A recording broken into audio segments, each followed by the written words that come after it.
ये कहानी उनके लिए है जो हर समय अपने भविष्य की चिंता करते रहते हैं। ये बात सच है कि हमें अपने भविष्य की चिंता करनी चाहिए और अपने भविष्य के बारे में सोचना चाहिए, पर वो सब चिंता एक लिमिट में करनी चाहिए। कई बार हमारे साथ ऐसा होता है कि हम अपने भविष्य के बारे में इतना ज़्यादा सोचने लगते हैं कि हम अपना वर्तमान ही पूरी तरह जीना भूल जाते हैं। दोस्तों, हमारी आज की कहानी एक ऐसे व्यक्ति की है जो हर समय अपने भविष्य को लेकर बहुत चिंतित रहते थे। इसका परिणाम ये हुआ कि वो व्यक्ति भविष्य की चिंता के कारण एक बार इतना ज़्यादा बीमार हो गया कि उसे लगने लगा कि अब मेरा जीवन पूरी तरह खत्म हो जाएगा। एक बार की बात है, एक गांव में एक सेठ रहा करते थे। वो अपने गांव के सबसे धनवान व्यक्ति हुआ करते थे। वो हर रोज़ खूब पूरा दिन मेहनत करते और अच्छा पैसा कमाते थे। एक दिन उन्होंने अपने मुनीम को बुलाकर अपनी आज तक की कमाई का हिसाब मांगा। मुनीम ने सेठ से कहा, सेठ जी, मैं आपको आज तक की कमाई का हिसाब करके बहुत जल्द दे दूंगा। कुछ दिनों बाद मुनीम सेठ के पास आया और बोला, आपकी आज तक की कमाई का हिसाब तैयार है। मुनीम ने सेठ को बताया, जिस तरह से आज आप अपने पैसे खर्च कर रहे हैं, उस हिसाब से आपने इतना धन कमाया है कि आपकी आने वाली 5 पीढ़ियां बैठकर आराम से अपना जीवन जी सकती हैं। ऐसा सुनकर सेठ बहुत खुश हो गया। उसकी खुशी का ठिकाना ना रहा। अगर हम सेठ की जगह होते तो जाहिर सी बात है हम भी इतने ही खुश होते। अब सेठ अपनी सफलता से बहुत खुश हुए, लेकिन अब उन्हें अपनी छठी पीढ़ी की भी साथ ही साथ चिंता होने लगी। सेठ सोच रहे थे कि मेरी छठी पीढ़ी कैसी होगी, और अगर मेरी 5वीं पीढ़ी तक ही सारा पैसा खत्म हो जाएगा तो मेरी आने वाली छठी पीढ़ी का क्या होगा। सेठ सोचते सोचते अपने भविष्य के बारे में इतना ज़्यादा सोचने लगे कि उनका स्वास्थ्य पूरी तरह खराब हो गया। उस सेठ का स्वास्थ्य अपने भविष्य की चिंता के कारण इतना ज़्यादा खराब हो गया कि वो अपनी भविष्य की चिंता करने लगते हैं और सेठ अपने वर्तमान में जीना ही छोड़ देते हैं।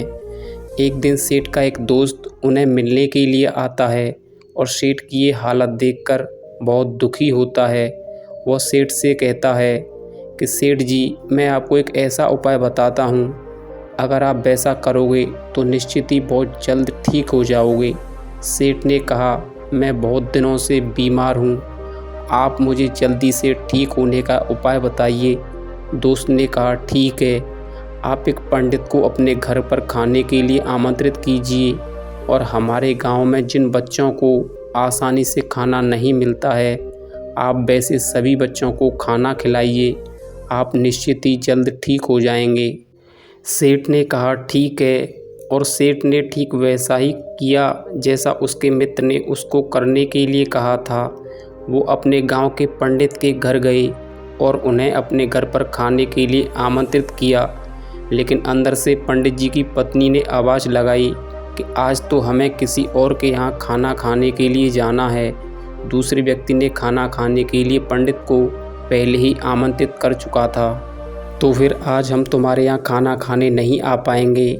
सेठ ने कहा, अच्छा ठीक है, तो क्या आप कल मेरे घर खाना खाने के लिए आ सकते हैं। पंडित जी ने कहा, मैं कल की चिंता नहीं करता हूँ, मैं अपना कल भगवान के हाथ में छोड़ देता हूँ।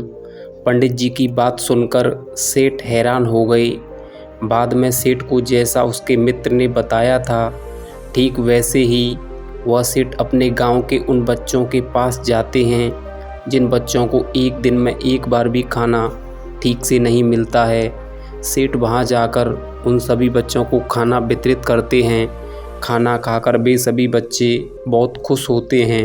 वे सभी बच्चे अपने भविष्य की चिंता करे बिना अपना वर्तमान बड़े मज़े से जीते हैं। सेठ ये सब देखकर आश्चर्य में पड़ जाता है और मन ही मन सोचने लगता है, मैं कितना बड़ा बेवकूफ़ था जो हर समय अपने भविष्य की चिंता करता रहता था।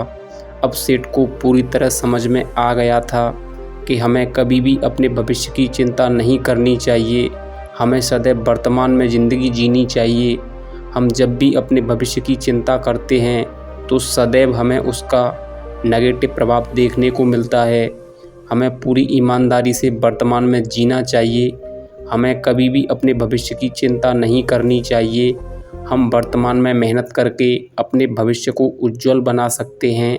बेकार की चिंता करने से निश्चित ही न सिर्फ हमारा स्वास्थ्य खराब होगा, बल्कि हम अपने वर्तमान को भी पूरी तरह से जीना छोड़ देते हैं। अब्बू सेठ भी खुशी खुशी रहने लगे और अपने वर्तमान समय का आनंद लेने लगे और वो शीघ्र ही ठीक हो गए।